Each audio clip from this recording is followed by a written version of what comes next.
আজ বৃহস্পতিবার, তো লক্ষ্মী পুজোর একটা ব্লগ আপনাদের সঙ্গে শেয়ার করি।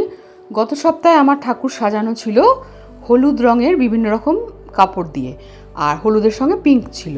এই সপ্তাহে আমি গতকালই ঠাকুরের এই সমস্ত যেগুলো ওড়না বা পাতার কাপড় সমস্ত চেঞ্জ করে রেখেছিলাম। শিব ঠাকুরের এখান থেকেও যে বড় চৌকিটা থাকে সেটা সরিয়ে দিয়ে ছোট চৌকিটার মধ্যে সব সাজিয়ে নিয়েছিলাম।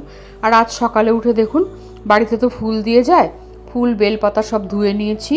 তার সঙ্গে গতকাল আমার একদম সময় হয়নি বসে একটু মালা গাঁথবার।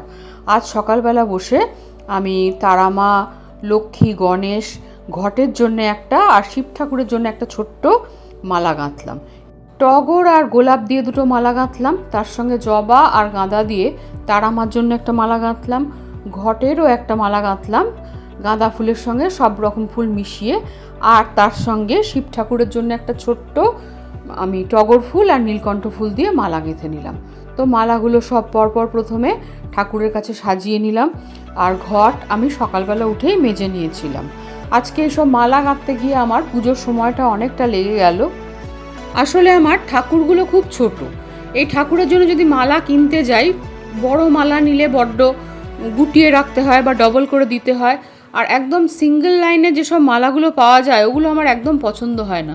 তাই আমি চেষ্টা করি বাড়ির ফুল দিয়ে বা কেনা ফুল দিয়ে ছোটোখাটো করে মালা তৈরি করে নিতে। তো বৃহস্পতিবার, এরপর ঘটের জন্যে আবার এই প্লেটটাকেই আজকে নিয়ে নিলাম, এর মধ্যে ধান দুব্বো দিয়ে খানিকটা দোপাটি ফুল কুচিয়ে দিয়ে দিলাম। তার মধ্যে আস্তে আস্তে এবার ঘরটা সাজিয়ে নেবো বলে ঘটের মধ্যে যা যা দিই সেগুলো সমস্ত দিয়ে নিয়ে ঘরটায় স্বস্তিক এঁকে নিলাম। তারপরে আর বাদবাকি যা আম পাতা, কলা, পান সব দিয়ে সাজিয়ে দিলাম।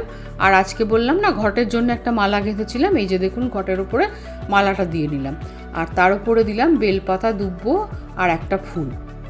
সামনের সোমবার আবার শ্রাবণ মাসের শেষ সোমবার, সেটা আবার শুক্লপক্ষে পড়েছে। তো আমার ইচ্ছে আছে আমার ঠাকুরকে আমি লাল আর অন্য কোনো কালার দিয়ে কম্বিনেশন করে সাজাবো। তা সেটার জন্যে ফুল কিনতে হয়তো আমার এই সপ্তাহে যেতে হবে।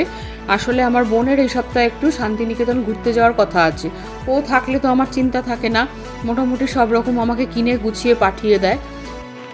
আজকে প্রথমে পঞ্চপ্রদীপে ঘিয়ের প্রদীপ দিয়ে আরতি করে নিলাম, তারপরে কর্পূরের সাথে একটু সাম্বারনি জ্বালিয়েও আরতি করে আজকের মতো পুজো শেষ করলাম।